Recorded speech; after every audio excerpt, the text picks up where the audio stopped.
In this lecture of electrochemistry, I will explain you about electrochemical cell or galvanic cell, electrode potential, different types of electrode potential, standard hydrogen electrode and electrochemical series. तो electrochemistry के इस lecture में मैं आपको electrochemical cell या जिसको galvanic cell बोलते हैं, number 2 electrode potential, types of electrode potential, standard hydrogen electrode and electrochemical series के बारे में एक्सप्लेन करूंगा। इलेक्ट्रोकेमिस्ट्री चैप्टर के नाम से क्लियर होता है electrochemistry through electrons. It is the branch of chemistry which deals the study of the interconversion of chemical energy into electrical energy and vice versa। मतलब कि इलेक्ट्रो केमिस्ट्री में क्या करेंगे, ये क्या है, केमिस्ट्री की एक ब्रांच है जिसमें हम इस बात की स्टडी करते हैं कि केमिकल एनर्जी कैसे इलेक्ट्रिकल एनर्जी में कन्वर्ट होती है और इलेक्ट्रिकल एनर्जी कैसे केमिकल एनर्जी में कन्वर्ट होती है वाया रेडॉक्स रिएक्शन। इस चैप्टर को समझने के लिए रेडॉक्स रिएक्शन का जानना जरूरी है कि क्या ऑक्सीडेशन है, क्या रिडक्शन है, कैसे ऑक्सीडेशन होता है, कैसे रिडक्शन होता है। ऑक्सीडेशन, अगर मेटल से इलेक्ट्रॉन रिलीज होते हैं यानी उस पर पॉजिटिव चार्ज आते हैं या पॉजिटिव चार्ज इंक्रीज होते हैं, जैसे 0 से 2, यहाँ पर 0 से 3 या 2 से 4। तो अगर पॉजिटिव चार्ज इंक्रीज होते हैं वो तभी पॉसिबल है जबकि इलेक्ट्रॉन यहां से रिलीज हो रहा होगा। 1 इलेक्ट्रॉन रिलीज हुआ तो 1 चार्ज का चेंज आएगा पॉजिटिव में, 2 इलेक्ट्रॉन रिलीज होंगे तो 2 चार्ज का चेंज आएगा पॉजिटिव में, 3 होंगे तो 3 इलेक्ट्रॉन रिलीज होंगे तो 3 का चार्ज आएगा, एंड 2 इलेक्ट्रॉन होंगे तो 2 का चार्ज। यहाँ पे 2 चार्ज थे पॉजिटिव और ये 4 चार्ज इसलिए पॉजिटिव है चूंकि इस मेटल 2 पॉजिटिव आयन ने 2 इलेक्ट्रॉन को लॉस कर दिया है। तो यहाँ electronic concept of oxidation reduction is favourable. अब रिडक्शन में अगर मेटल आयंस पर एक पॉजिटिव चार्ज है तो इलेक्ट्रॉन गेन कर रहा है तो उसका चार्ज खत्म हो जाता है। 2 चार्ज है तो इलेक्ट्रॉन गेन करने पर 2 चार्ज फिनिश हो जाएंगे। 3 है तो एक इलेक्ट्रॉन गेन करने पर 2 चार्ज रह जाएंगे। तो जैसे यहाँ 3 पॉजिटिव चार्ज है, 1 इलेक्ट्रॉन गेन किया तो 1 कम हो गया, 2 पॉजिटिव चार्ज रह गए हैं। यहाँ पर कोई चार्ज नहीं है, 2 इलेक्ट्रॉन गेन करने पर 2 नेगेटिव चार्ज आ जाते हैं। ऑक्सीडेशन में चार्जेस इंक्रीज होते हैं और रिडक्शन में चार्ज डिक्रीज होते हैं। ऑक्सीडेशन में इलेक्ट्रॉन रिलीज होता है, चला जाता है, लॉस होता है, और रिडक्शन में इलेक्ट्रॉन गेन होता है। गैल्वेनिक सेल और electrochemical cell, it is a device in which chemical energy is converted into electrical energy through redox reaction। इस तरह के सेल में केमिकल एनर्जी इलेक्ट्रिकल एनर्जी में कन्वर्ट हो जाती है और उसके लिए जो रास्ता अख्तियार करते हैं, लेते हैं, वो होता है रेडॉक्स रिएक्शन यानी ऑक्सीडेशन एंड रिएक्शन दोनों।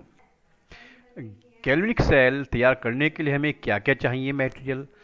2 metal of different E naught values, 2 metal हो जिनकी electrode potential value, standard electrode potential value अलग अलग हो। मैं अभी बताऊंगा क्या होता है स्टैंडर्ड इलेक्ट्रोड पोटेंशियल।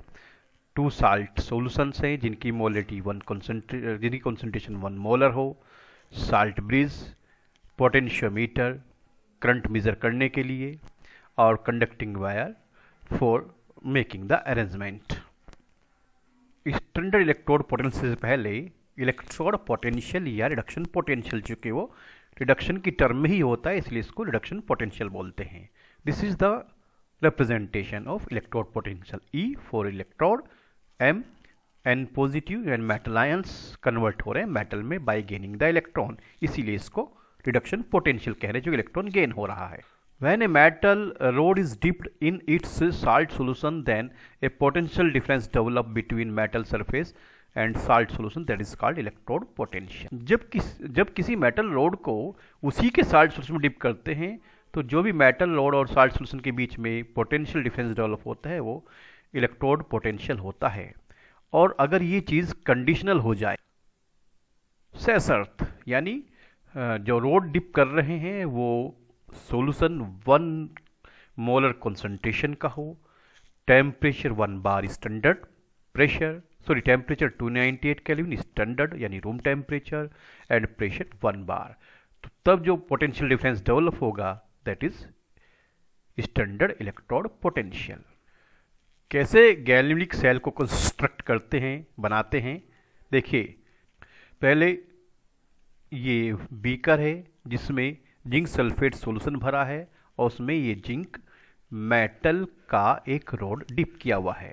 अब जिंक सल्फेट सॉल्यूशन में जिंक मेटल का रॉड डिप होना स्टैंडर्ड टेम्परेचर प्रेशर पर यही चीज़ होती है, और इस दौरान जो इस मेटल रॉड, जिंक की रॉड और जिंक आयंस जो यहाँ जिंक सल्फेट में है, दोनों के बीच में जो पोटेंशियल डिफरेंस डेवलप हो रहा है उसी को कह रहे थे स्टैंडर्ड इलेक्ट्रोड पोटेंशियल। दूसरा हम लेते हैं अनदर बीकर जिसमें कॉपर सल्फेट सॉल्यूशन भरा है और उसमें डिप किया गया है ये कॉपर मेटल की रोड को। दोनों रोड्स को यानी जिंक एंड कॉपर को कंडक्टिंग वायर से कनेक्ट कर दिया है और बीच में लगा दिए पोटेंशियोमीटर ताकि वोल्टेज का पता चलता रहे। That is potentiometer to measure the current. Current measure करने के लिए पोटेंशियोमीटर है यहाँ। आफ्टर कंप्लीटिंग द सर्किट, जब सर्किट कंप्लीट हो जाता है इस तरह से, तो क्या होता है, ये जो लेफ्ट कंपार्टमेंट है जिसमें जिंक मेटल को जिंक सल्फेट सॉल्यूशन में डिप किया गया है, ये एज ए एनोड वर्क करता है, और कॉपर को कॉपर सल्फेट सॉल्यूशन में डिप किया गया है तो ये कैथोड का काम करता है जो राइट डायरेक्शन में है। एनोड नेगेटिव टर्मिनल क्यों है, क्योंकि यहाँ पर ये जो एनोड जो कि जिंक मेटल का है that is the source of electron, ये इलेक्ट्रॉन प्रोवाइडर है, इलेक्ट्रॉन प्रोवाइड कर रहा है, इसलिए ये नेगेटिव टर्मिनल यहाँ पर है। जबकि कैथोड में कॉपर जो कैथोड का बनाया है ये पॉजिटिव टर्मिनल है। क्यों, क्योंकि ये इलेक्ट्रॉन गेन कर रहा है, एक्सेप्ट कर रहा है। इस लेफ्ट कंपार्टमेंट में ऑक्सीडेशन होता है, zinc metal zinc ions and electrons में डिकम्पोज होता है।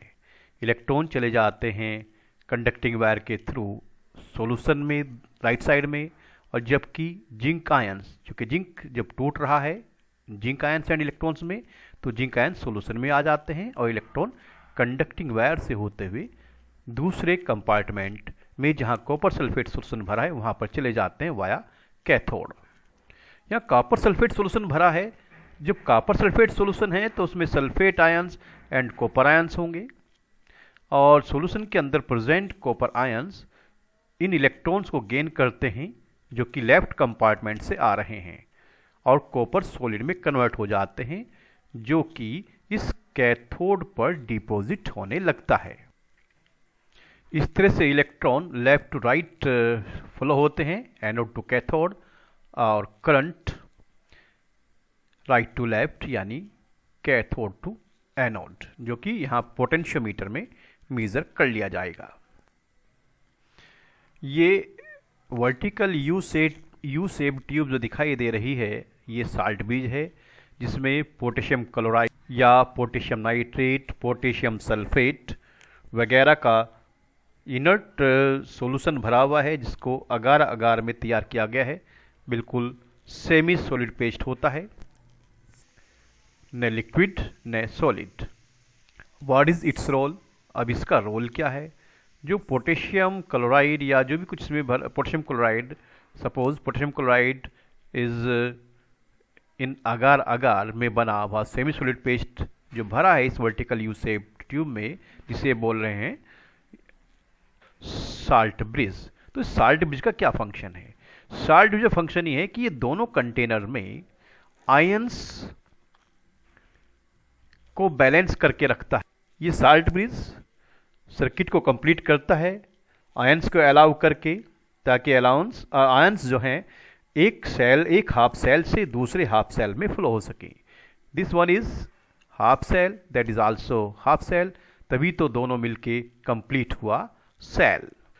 The role of salt bridge is also to maintain electrical neutrality of the solutions present in two half cells, this one and this one. How? अब जब zinc metal road decompose होगा यानी oxidise होगा तो zinc ion solution में आ रहे हैं, electron right side में जा रहे हैं। यहां जिंक सल्फेट सॉल्यूशन के अंदर जिंक आयंस तो पहले से ही मौजूद हैं, zinc ions are already present, क्योंकि सॉल्यूशन में जिंक सल्फेट है तो जिंक आयंस तो जरूर होंगे। और कुछ जिंक आयंस जिंक मेटल के ऑक्सीडेशन से आ जाते हैं। अब सॉल्यूशन में जिंक आयंस की एक्सिस हो जाती है, कुछ पहले से हैं जो होने ही है जिंक सल्फेट सॉल्यूशन की वजह से, और बाकी आ गए हैं जिंक के ऑक्सीडेशन से। तो इस तरह से सॉल्यूशन में जिंक आयंस जो कि पॉजिटिव चार्ज्ड हैं की एक्सिस हो जाती है, ज़्यादा मात्रा हो जाती है, ज़्यादा क्वांटिटी हो जाती है। और जब जिंक आयंस यानी पॉजिटिव चार्ज की क्वांटिटी ज़्यादा सॉल्यूशन में हो जाएगी तब वो इन इलेक्ट्रॉन्स को राइट में जाने नहीं देंगे, अपनी ओर अट्रैक्ट कर लेंगे। और जब इलेक्ट्रॉन इधर जाएगा नहीं तो फिर ये जो प्रोसेस यहाँ चल रहा है रिडक्शन वाला, कॉपर आयन से कॉपर सॉलिड नहीं होगा, रिडक्शन नहीं होगा तो फिर करंट नहीं मिलेगा। साल्ट ब्रिज यहाँ अपना तमाशा दिखाएगा, अपना खेल दिखाएगा। कैसे? जो यहाँ जिंक आयंस की जितनी भी एक्सिस हुई है, पहले तो प्रोसेस नहीं हुआ था, जितने जिंक आयंस उतने ही सल्फेट आयंस, लेकिन जैसे ही प्रोसेस स्टार्ट हुआ तो जिंक आयंस ज़्यादा हो गई क्योंकि मेटल ऑक्सीडाइज हो रही है। अब वो जितने भी जिंक आयंस यहाँ पे एक्सिस में हैं वो साल्ट ब्रिज के निगेटिव आयंस के थ्रू न्यूट्रलाइज हो जाएंगे और फिर से ऑक्सीडेशन स्टार्ट हो रहा है और इलेक्ट्रॉन फिर से जाना शुरू हो जाते हैं। अब क्वेश्चन ये राइज होता है कि राइट कंपार्टमेंट में कॉपर सल्फेट में से कॉपर आयंस लगातार कम हो रहे हैं, क्योंकि जो कॉपर आयन सॉल्यूशन के अंदर हैं वो कॉपर आयंस लेफ्ट साइड से आए हुए इलेक्ट्रॉन्स को गेन करके कॉपर सॉलिड में रिड्यूस हो जाते हैं। तो इस तरह से कॉपर आयंस यहाँ सॉल्यूशन में कम हो जाएंगे और कॉपर आयंस कम होने का मतलब है सल्फेट आयंस बहुत ज़्यादा हो गई। और जब सल्फेट आयंस यानी निगेटिव चार्ज ज़्यादा हो जाएंगे तो जो इलेक्ट्रॉन इधर से आ रहे हैं उनको ये निगेटिव चार्ज की जो एक्सिस होगी वो रिपेल करना शुरू कर देगी। फिर से प्रॉब्लम आ गई, अगेन प्रॉब्लम। अब इलेक्ट्रॉन रिपेल करेगा तो फिर रिडक्शन नहीं होगा, रिडक्शन नहीं होगा तो फिर करंट नहीं बनेगा। अगेन साल्ट ब्रिज पे इट्स रोल, फिर साल्ट ब्रिज अपना खेल दिखाएगा और जितने भी यहाँ पर सल्फेट आयंस सब एक्सिस में हो गए हैं उनको अपने पॉजिटिव आयंस के थ्रू न्यूट्रलाइज कर देगा और फिर से ये सिस्टम चलता रहेगा। इधर मेटल डिकम्पोज होती रहेगी, इलेक्ट्रॉन्स इधर आते रहेंगे, इन इलेक्ट्रॉन से कॉपर आयंस रिड्यूस होते रहेंगे और करंट हमें मिलता रहेगा। प्रोसेस लगातार चलते रहने से इधर जिंक मेटल डिकम्पोज होने लगती है, टूट जाती है, जैसे मैंने यहाँ पे दिखाया है, कम होती चली जाती है, फाइनली खत्म हो जाती है और बाद में उसको चेंज कर लिया जाता है। इधर राइट साइड में चूंकि लगातार कॉपर आयंस कम हो रहे हैं और कॉपर आयंस बिल्कुल खत्म हो जाते हैं और इस साइड में सॉल्यूशन यानी कॉपर सल्फेट का एक्वा सॉल्यूशन ऐड करना पड़ता है for the further development of the current.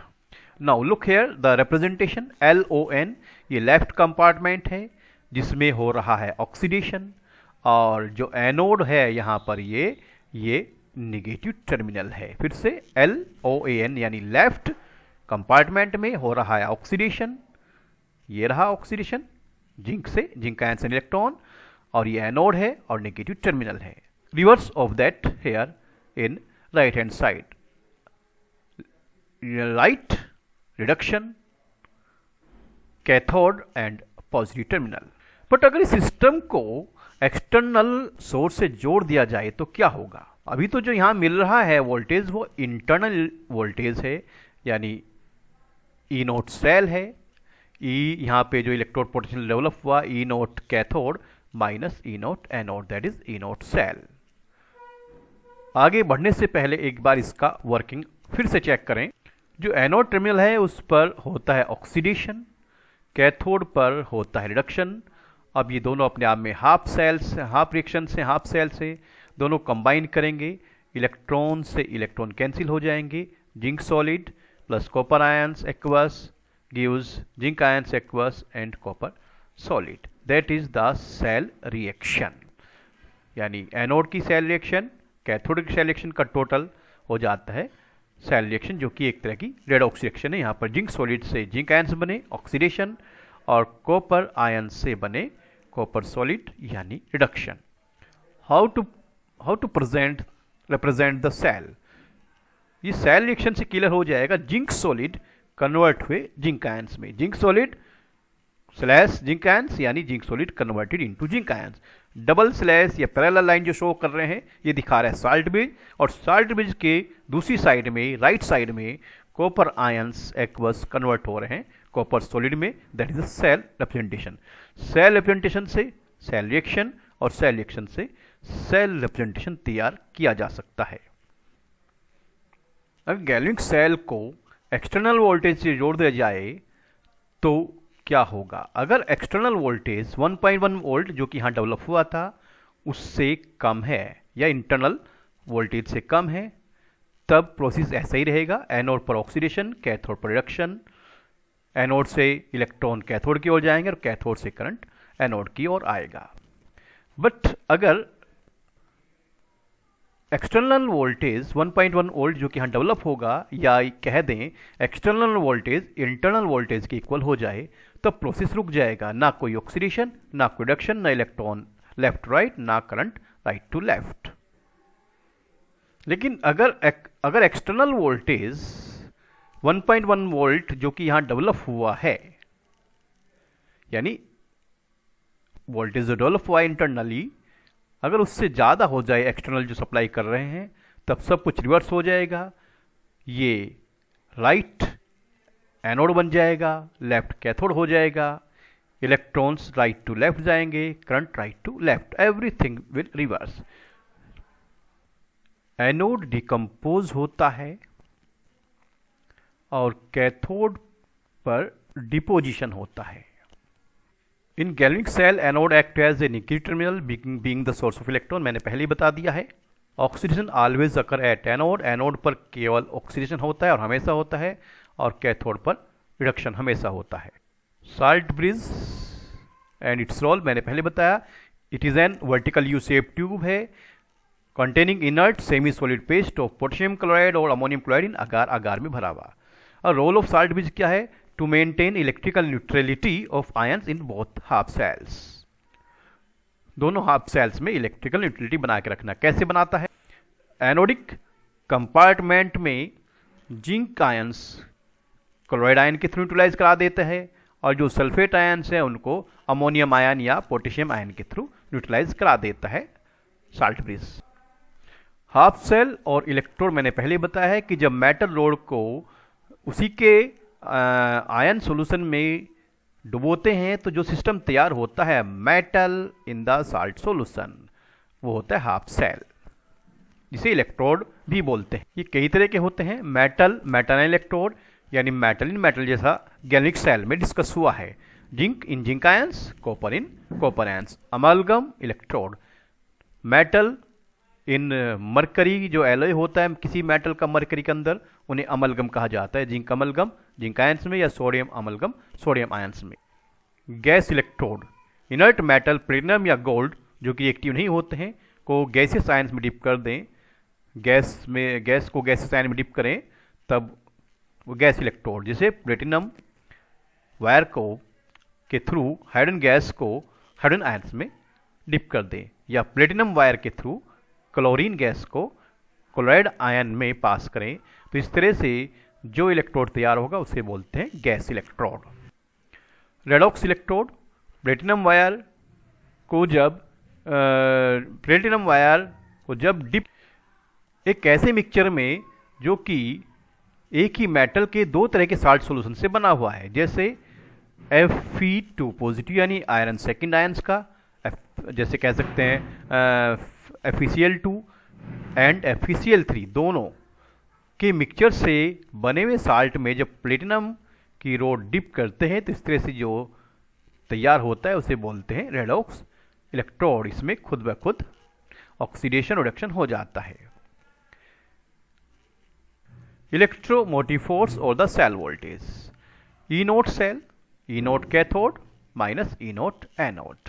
जो भी इलेक्ट्रोड पोटेंशियल एनोड पर डेवलप हुआ है उसको कैथोड पर डेवलप इलेक्ट्रोड पोटेंशियल से, पोटेंशियल डिफरेंस से माइनस कर दें तो आ जाता है ई नोट सेल, जिसे सेल वोल्टेज बोलते हैं। एनोड पर जो भी पोटेंशियल डिफरेंस डेवलप हो रहा है स्टैंडर्डली, उसको कैथोड पर डेवलप हुए पोटेंशियल डिफरेंस में से माइनस कर दें तब आपको मिलता है सेल वोल्टेज या ई नोट सेल, है ना। This one is measured by potentiometer.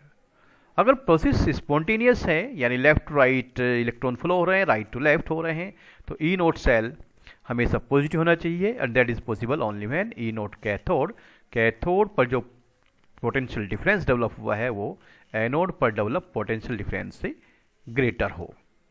Electrochemical series and its application. It is the arrangement of the various electrode systems in the increasing or the decreasing order of their E naught value. Different metals electrodes को अगर उसके E naught value, उसकी E naught value के behalf पर increasing या decreasing order में arrange करें तो जो भी एक सीरीज तैयार मिलती है उसे बोलते हैं electrochemical series. Higher the E naught value stronger is the oxidizer. जितनी ई नोट वैल्यू ज़्यादा होगी वो उतना ही स्ट्रॉन्ग ऑक्सीडाइजिंग एजेंट होगा, मतलब दूसरों का आसानी से ऑक्सीडेशन कर देगा। जितनी ई नोट वैल्यू कम होगी वो इतना स्ट्रॉन्ग रिड्यूसर होगा, रिड्यूसिंग एजेंट होगा, मतलब दूसरों का रिडक्शन कर देगा, खुद ब खुद ऑक्सीडाइज हो जाएगा। Lesser the E naught value greater is the reactivity of the metal. जितनी ई नोट वैल्यू कम है उतनी उसकी रिएक्टिविटी ज़्यादा है, यानी वो दूसरी मेटल को उसके साल्ट सॉल्यूशन से रिड्यूस करा सकता है। Metals having lower E naught value यानी निगेटिव में ज़्यादा can displace the metal of higher E naught value. जिसकी ई नोट वैल्यू ज़्यादा है उसको कम ई नोट वैल्यू वाली मेटल उसके साल्ट सॉल्यूशन से डिस्प्लेस कर सकती है। Metal having negative E naught value या जीरो से कम ई नोट वैल्यू जिनकी है स्टैंडर्ड इलेक्ट्रोड पोटेंशियल, तो वो क्या कर सकती हैं, वो हाइड्रोजन गैस को रिलीज करवा सकती हैं। कब? जबकि रिएक्ट करें डाइल्यूट एसिड्स के साथ। The electrodes having negative naught value act as a anode when connected to the C. बाद में बताऊंगा कि स्टैंडर्ड हाइड्रोजन इलेक्ट्रोड से जब कनेक्ट करते हैं तो कम निगेटिव वैल्यू वाला एज ए एनोड काम कर सकता है और ज़्यादा वाला एज ए कैथोड काम कर सकता है। जब शी के बारे में बताऊंगा तब एक्सप्लेन करेंगे इसको, स्टैंडर्ड हाइड्रोजन इलेक्ट्रोड को। In this electrochemical series this one is the hydrogen जिसकी नोट वैल्यू 0 है। जितनी भी कपल्स इससे ऊपर हैं यानी जिनकी E naught value standard electro potential value इससे 0 से ज़्यादा है, उनमें से कोई भी डाइल्यूट एसिड के साथ रिएक्ट करके हाइड्रोजन गैस लिबरेट नहीं कर सकता। But all these metals lead, tin, nickel, cadmium, iron, chromium, zinc etcetera, ये इनमें से जब भी कोई डाइल्यूट एसिड से रिएक्ट करेगा तो हाइड्रोजन गैस को लिबरेट कर देगा, यानी हाइड्रोजन गैस निकाल सकता है डाइल्यूट एसिड से रिएक्ट करके। सबसे कम ई नोट वैल्यू लिथियम की है, तो lithium potassium, calcium, sodium, magnesium etcetera को उनके साल्ट सॉल्यूशन से डिस्प्लेस करा सकता है।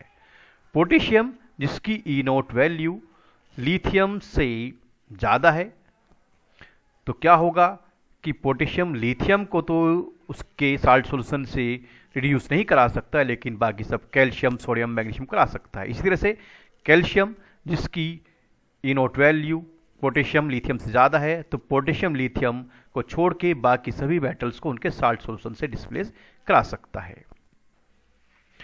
Standard hydrogen electrode see SHE, it is a special type of electrode having E naught value 0। एक स्पेशल तरह का इलेक्ट्रोड है जिसकी E naught value standard electrode potential value 0 होती है। Oxidation reduction both can take place at this electrode, इस पर oxygen reduction दोनों हो जाते हैं। That is why it can act as a cathode as well as anode. ये cathode का काम भी कर सकता है, एनोड का काम भी कर सकता है। To calculate the E naught value of any electrode system, it is set up by passing pure hydrogen gas at 1 atmospheric and 298 Kelvin in a solution of 1 molar hydrogen ion solution in contact with platinum foil. यानी जब इसे setup कैसे करेंगे, hydrogen gas को 1 atmospheric pressure और 298 kelvin पर ऐसे solution में पास करें जिसमें 1 मोलर हाइड्रोजन आयंस हो। दैट इज प्लेटिनम वायर जो कि इनर्ट होता है को इस सील्ड ग्लास ट्यूब, ये जो ट्यूब है ये सील्ड ग्लास ट्यूब है, इसमें प्लेटिनम वायर बिल्कुल ऐसे ही है जैसे कि ग्रेफाइट पेंसिल के अंदर होता है, लकड़ी में जो ग्रेफाइट होता है उस तरह से यहाँ पर प्लेटिनम वायर इस ग्लास ट्यूब में है। और इस ग्लास ट्यूब वाले प्लेटिनम वायर को इस टेस्ट ट्यूब के अंदर एडजस्ट किया गया जो कि उल्टा रखी हुई है। प्लेटिनम वायर के लोअर पोर्शन पर प्लेटिनम फॉयल है लगी हुई और उस पर प्लेटिनम पाउडर स्कैटर्ड किया हुआ है। ये जो सॉल्यूशन यहाँ भरा हुआ है ये 1 मोलर हाइड्रोजन आयन का सॉल्यूशन है। सॉल्यूशन यहाँ पर 1 मोलर हाइड्रोजन आयन, यानी ऐसा सॉल्यूशन जिसकी मोलर कॉन्सेंट्रेशन 1 है, हाइड्रोजन आयन से बना हुआ HCl हो सकता है। अब यहाँ हाइड्रोजन गैस पास करेंगे 1 बार प्रेशर और 298 केल्विन पर, तो क्या होगा कि इस मेटल पर ऑक्सीडेशन भी होगा और रिडक्शन भी होगा। और कैसे ऑक्सीडेशन शो करेंगे, कैसे रिडक्शन शो करेंगे, लोग जब ऑक्सीडेशन होगा तो हाइड्रोजन गैस प्लेटिनम फॉयल पर हाइड्रोजन आयन में कन्वर्ट हो जाएगी और इलेक्ट्रॉन मिलेंगे। कैथोड वही होना है जो सॉल्यूशन में पहले से ही हाइड्रोजन आयन मौजूद हैं। नोट दिस वन, जो हाइड्रोजन आयन पहले से ही मौजूद हैं वो इन इलेक्ट्रॉन्स को गेन करेंगे, दीज इलेक्ट्रॉन्स इनको गेन करेंगे और हाइड्रोजन गैस में तब्दील हो जाएंगे, चेंज हो जाएंगे, और वही हाइड्रोजन गैस आपको यहां पर निकलती हुई दिखाई दे रही है। This hydrogen gas in the form of the bubbles is not that which is passing there. जो गैस यहां से पास कर रहे हैं वो गैस ये नहीं है, वो गैस तो अंदर से आई और प्लेटिनम फॉयल पर हाइड्रोजन आयन में कन्वर्ट हो गई, जो सॉल्यूशन में जाके जमा हो गई। ये गैस कौन सी है, ये हाइड्रोजन गैस वो है जो कि अंदर के सॉल्यूशन में प्रेजेंट हाइड्रोजन आयन के इलेक्ट्रॉन के कॉम्बिनेशन से तैयार हुई है। दिस हाइड्रोजन गैस कैसे बनी है, सॉल्यूशन में प्रेजेंट जो हाइड्रोजन आयंस थे उन्होंने इलेक्ट्रॉन गेन किए और उससे हाइड्रोजन गैस बनी जो आपको ये बम्पिंग की फॉर्म में निकलते हुए दिखाई दे रही है। And that is standard electrode potential, जो एज ए एनोड भी काम कर सकता है और एज ए कैथोड भी काम कर सकता है। As a anode hydrogen gas convert into hydrogen ions, as a cathode hydrogen ions convert into hydrogen gas. Arrange the metals in the order of which they displace each other from the solution of their salts: aluminium, copper, iron, magnesium and zinc. पहले देख लें table के according aluminium का electrode potential value, copper, iron, magnesium and zinc, all these things will be given. तो जिसकी E naught value जितनी कम है वो उतनी ही स्ट्रॉन्ग रिड्यूसिंग एजेंट है। तो सबसे कम ई नोट वैल्यू यहाँ पर मैग्नीशियम की है, तो इसका मतलब मैग्नीशियम सभी मेटल्स को बाकी जो यहाँ पर हैं रिड्यूस कर सकती है फ्रॉम देयर साल्ट सॉल्यूशन। फिर एल्यूमिनियम मैग्नीशियम को नहीं कर सकती, जिंक आयरन कॉपर कर सकती है, जिंक एल्यूमिनियम मैग्नीशियम को नहीं कर सकती, आयरन एंड कॉपर कर सकती है, आयरन केवल कॉपर कर सकती है, कॉपर किसी को नहीं कर सकता क्योंकि कॉपर की ई नोट वैल्यू सबसे ज़्यादा है 0.52 और सबसे कम है -0.236। जितनी ई नोट वैल्यू कम उतना स्ट्रॉन्ग रिड्यूसिंग एजेंट, इसीलिए ये जिंक आयरन कॉपर और एल्यूमिनियम को कर सकता है रिड्यूस, है ना। फिर बात कर रहे हैं एल्यूमिनियम की -1.66, इससे ज़्यादा जिनकी भी है, चाहे वो कॉपर है, चाहे आयरन है, चाहे जिंक है, को वो रिड्यूस कर सकता है। मैग्नीशियम को नहीं कर सकता क्योंकि मैग्नीशियम की इससे कम वैल्यू है। क्लियर हो गया होगा। Arrange these metals in their increasing order of reducing power. अब potassium to potassium ion pair का दिया है -2.93, silver ions 0.80, mercury 0.70, this one that. तो that's very easy to say. अब यहाँ इंक्रीज ऑर्डर में रखना है तो सबसे कम यहाँ पर पोटेशियम के लिए -2.93, तो ये सबसे स्ट्रॉन्ग रिड्यूसिंग एजेंट हो गया है। और जो मैग्नीशियम है उसकी वैल्यू -2.37, इससे थोड़ी ज़्यादा है, तो ये पोटेशियम से कम हुआ। यानी कुल मिला के जिसकी सबसे ज़्यादा है, सबसे ज़्यादा यहाँ पर किसकी है, सबसे ज़्यादा सिल्वर की है, तो सिल्वर से स्ट्रॉन्ग रिड्यूसिंग एजेंट कौन हो गया, मरकरी चूँकि इसकी इनोट वैल्यू सिल्वर से कम है और मरकरी से कम वैल्यू है क्रोमियम की और क्रोमियम से कम वैल्यू है मैग्नीशियम की, मैग्नीशियम से कम वैल्यू है पोटेशियम की। तो जितनी कम वैल्यू उतना वो स्ट्रॉन्ग रिड्यूसिंग एजेंट।